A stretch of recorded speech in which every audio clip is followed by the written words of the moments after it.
friends, today video will be talk about of advance of CSS.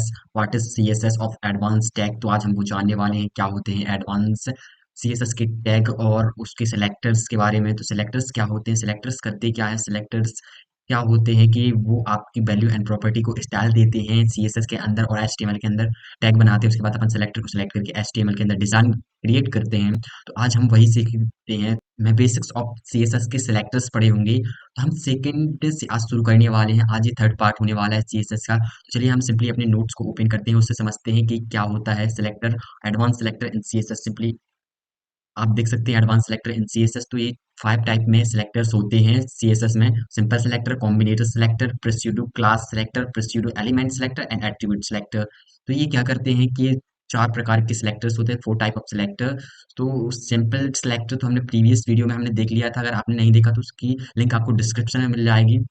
और अगर आपको HTML की वीडियो देखना है तो वो भी आपको डिस्क्रिप्शन में मिल जाएगी, बिकॉज बेसिक्स ऑफ HTML अगर आपको सीखना है इसीलिए। तो सिंपली अपन को करना क्या है, अपन को कॉम्बिनेटर सेलेक्टर पढ़ना है। तो what is combinator selector? Selector, combinator selector में 4 टाइप ऑफ सेलेक्टर्स इवन होते हैं।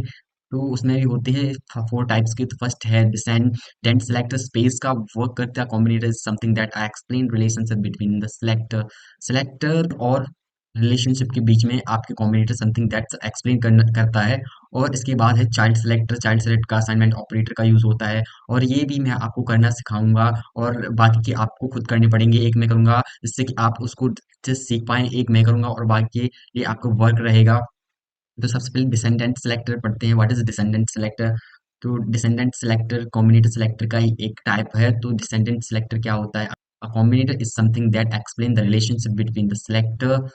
अगर आपको HTML में अगर आप कोई टैग बना रहे हैं, तो अगर आपने कोई div नाम का टैग बनाया है तो उसके अंदर आपने p नाम का एक और टैग बनाया है, तो वो आपका पैराग्राफ टैग बनाने के बाद आपका जो भी कलर है आप उसमें रख सकते हैं। तो अपन सिंपली अपने VS कोड में चलते हैं।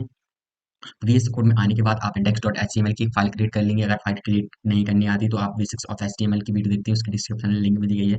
सबसे अपन को क्या करना है, Shift+1 का ऑप्शन दबाना है एंड एक्सक्लेमेशन मार्क आने के बाद आपको एंटर कर देना है। एंटर करने के बाद आपको टाइटल के नीचे चले जाना है और लिंक कर देनी है आपको CSS को। इसके अंदर आना है, style.css लिख लेते हैं style.css को, और इसको क्लिक करेंगे तो एक फॉलो का ऑप्शन आपको मिल जाएगा। फॉलो लिंक के ऑप्शन पर आप क्लिक करने नहीं तो ऑटोमेटिक CSS आपकी लिंक हो जाएगी और आपकी फाइल क्रिएट हो जाएगी CSS के नाम से। सिंपली हमें फिर से HTML के अंदर बॉडी के अंदर आना है। तो जैसे कि अगर फर्स्ट कॉम्बिनेटर सेलेक्टर अपन समझते हैं क्या होता है, तो चलिए देखते हैं क्या होता है फर्स्ट कॉम्बिनेटर सेलेक्टर्स। आपको फर्स्ट ऑफ ऑल आपको एक डिव बना लेना है, कोई भी आप डिव बना लें। आप डिव बनाने के अंदर एंटर कर दें, बनाने के बाद आप इसको एंटर कर दें और इसके अंदर एक पेज नाम का टैग बना दें। और इसके अंदर आप कुछ भी लिख सकते हैं, जैसे कि मैं लॉरम लिख देता हूँ जिससे कि रैंडम पैराग्राफ ओपन हो जाता है। तो जैसे ही मैंने लॉरम लिखा तो एक रैंडम पैराग्राफ ओपन हो गया है। तो सिंपली ये आपको दिख जाएगा। तो मैं इसको थोड़ी ब्रेक करने के लिए VR टैग लगा लेता हूँ। तो ये 2 लाइन्स में क्रिएट हो जाता है VR टैग लगाने से। सिंपली अपन को अपनी क्रोम या ब्राउजर पे इसको ओपन कर लेना है। तो देखते हैं कि ये आ चुका है कि नहीं आया है। तो देख सकते हैं कि आपका सेलेक्टर्स में जो पैराग्राफ है वो आ चुका है। HTML में जो अपन ने पैराग्राफ लिखा था वो आपका सिंपली आपके इसमें आ चुका है। तो इसके बाद अपन को वैल्यू देनी है और कॉम्बिनेटर सेलेक्टर को समझना है CSS के अंदर। सिंपली अपने VS कोड में चलने के बाद अपन को CSS में क्लिक कर लेना है एंड इसके नीचे एक बॉयलर प्लेट होती है जो आपको लिखनी पड़ती है। सिंपली अपन को इसके नीचे एक div नाम का टैग बना लेना है। सिंपली ओपन कर लिया करली ब्रैकेट से।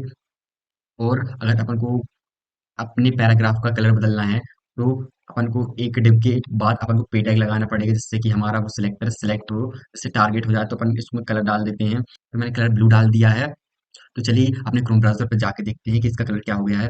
देखिए आपकी पैराग्राफ का कलर ब्लू हो गया है। तो ये आपका डिसेंडेंट सेलेक्टर का यूज होता है। अगर आपको कलर चेंज करना हो या सिलेक्ट करके आपको डिव के अंदर पी बनाना हो और पी के अंदर कोई बैकग्राउंड कलर आप येलो कर देंगे तो बैकग्राउंड कलर येलो हो जाएगा। तो अपन उसको भी देख लेते हैं करके। आपको इजीली अपन को VS कोड में चले जाना है। VS कोड में आने के बाद आपको करना है क्या है कि आपको इसके बैकग्राउंड कलर को ब्लैक दे देना है। चलिए बैकग्राउंड कलर ब्लैक दे देते हैं। क्योंकि हमने इसका बैकग्राउंड कलर ब्लैक देते हैं तो सब चलिए अपने क्रोम ब्राउजर पर जाके देख लेना है क्या इसका आउटपुट आता है। तो इसका बैकग्राउंड पूरा ब्लैक हो गया है। तो ये आपका वो सिलेक्टर एक सेलेक्ट हो गया है और आपका ये टारगेट कर रहा है आपके सिलेक्टर्स को, तो ये आपका डिसेंडेंट सिलेक्टर स्पेस के बीच में आ जाता है और कॉम्बिनेट सिलेक्टर का काम करता है। तो ये आपके एग्जांपल के तौर पर आप समझ सकते हैं। इसके नीचे आप कुछ पॉइंट को प्रैक्टिस करना होगा। अगर आप उनको प्रैक्टिस कर लेते हो तो आपकी सीएसएस बेसिक्स तो क्लियर हो जाएगी। इसके बाद हम आते हैं तीसरे सिलेक्टर पे। तो उस तीसरे सिलेक्टर का नाम है प्रोसीड्यूरो क्लास सेलेक्टर। प्रोसीड्यूरो क्लास सेलेक्टर क्या होता है? तो ये हम एग्जाम्पल समझ लेते हैं क्या होता है इस एग्जाम्पल में। सिंपली हमें हमें वीएस कोड के अंदर आके करना क्या है कि हमें एंटर करना है और उसके अंदर एक इमेज नाम का टैग बनाना है। चलिए हम इमेज नाम का एक टैग बना लेते हैं। सिंपली हमने इमेज नाम का टैग बना लिया और आपको इसमें कोई भी इमेज डाल देनी है। तो मैं इसमें कोई भी इमेज डाल देता हूँ।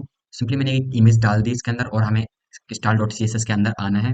और style dot C S S के अंदर क्या है, जहाँ ये पे टैग लिखा है उसको हटा के आपको इमेज कर देना है। तो आपका इमेज उस जगह एडजस्ट हो जाएगी और हाइट को अपन को 100 पिक्सल कर देना है। करना क्या है आपको, सिंपली आपको अपने क्रोम ब्राउजर पर जाकर देख लेना है कि इमेज की क्या साइज है। तो हम अपने क्रोम ब्राउज़र पे जाके देखते हैं कि हमारी इमेज की साइज़ 100 पिक्सल में कन्वर्ट हो गई है। तो सिंपली हमें अपने वीएस कोड में चले जाना है। वीएस कोड में आने के बाद अपन को करना क्या है, इसमें होवर लगाना है। होवर कैसे लगाना है मैं आपको बता देता हूँ। आपको करना क्या है, आपको डिव को टारगेट करना है, फिर आपको इमेज को टारगेट करके आपको करना क्या है, आपको सीधा का ऑप्शन क्लिक करना है और इसके बाद आपको होवर लगा देना है और कर्ली ब्रेसेस ओपन कर लेना है और इसके अंदर कुछ भी दे सकते हैं, जैसे आप ट्रांजिशन ऑल दे सकते हैं। चलिए मैं कुछ हाइट दे देता हूँ अभी के समझने के लिए। तो मैं हाइट दे देता हूँ। हाइट देनी है आपको 100 वी वीएच ही दे देता हूँ, जिससे कि आपको अभी पता चल जाए कि होवर का यूज़ होता क्यों है।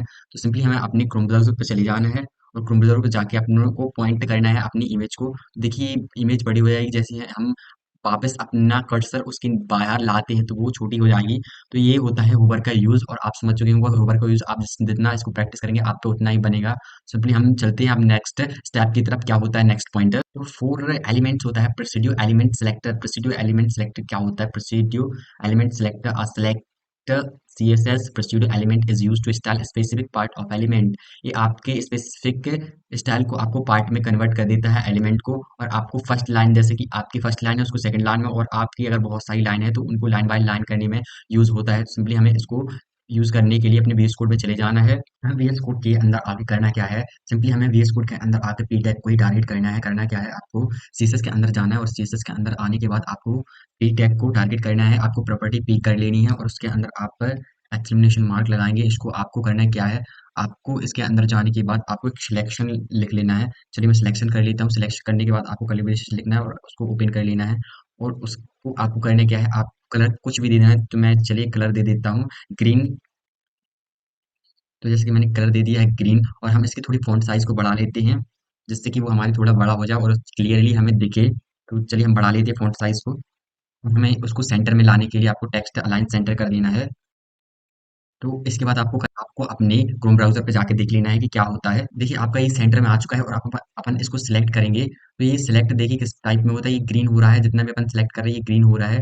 तो अपन अगर पूरे को सिलेक्ट करते हैं तो पूरा ग्रीन हो जाएगा। तो सिंपली हम सिलेक्ट करके देख लेते हैं। ये देखिए हमारा जहाँ जहाँ हमारा सिलेक्ट हो रहा है वो ग्रीन कलर का होते जा रहा है। तो सिलेक्शन का यूज़ होता है और ये अपनी थर्ड प्रॉपर्टी का यूज़ ऐसे होता है। तो चलिए अपन फोर्थ भी हो चुकी है तो फिफ्थ पे चलते हैं क्या होती है। तो ये हमारा फोर्थ लॉक कंप्लीट हो गया है, सिलेक्टर फोर्थ कंप्लीट हो गया है सिलेक्टर। तो हम फिफ्थ सेलेक्टर्स पे चलते हैं, क्या होता है फिफ्थ सेलेक्टर, एट्रीब्यूट सेलेक्टर, उसको भी हम जान लेते हैं। तो हम आ गए अपने नोट्स पे, तो एट्रीब्यूट सेलेक्टर पे हम भी आ गए हैं। यूज होते हैं एलिमेंट को स्पेसिफिक एट्रीब्यूट देने के लिए और इसमें एग्जांपल भी दिया है। तो चलिए हम वो एग्जांपल को यूज करके देखते हैं अपने VS कोड के अंदर। तो अपन सिंपली VS कोड के अंदर आ जाना है और आपको एंकर टैग लगाना है, ए टैग जैसे ही आप करेंगे तो आपको इसके अंदर कुछ लिंक डाल देनी है। जैसे कि मैं डाल देता हूँ, तो मैंने इसके अंदर एक लिंक डाल दी है google.com की और इसके अंदर आपको गूगल लिख देना है। तो मैं लिख लेता हूँ, तो मैंने गूगल लिख दिया है। तो सिंपली हम अपने क्रोम ब्राउजर पर जाकर देखते हैं कि क्या इसका आउटपुट आता है। आपका वो google.com की वेबसाइट है का जो फॉन्ट है आपको वो बड़ा हो जाएगा और ये आपका क्लिक करने पे आपका क्लिक हो जाएगा।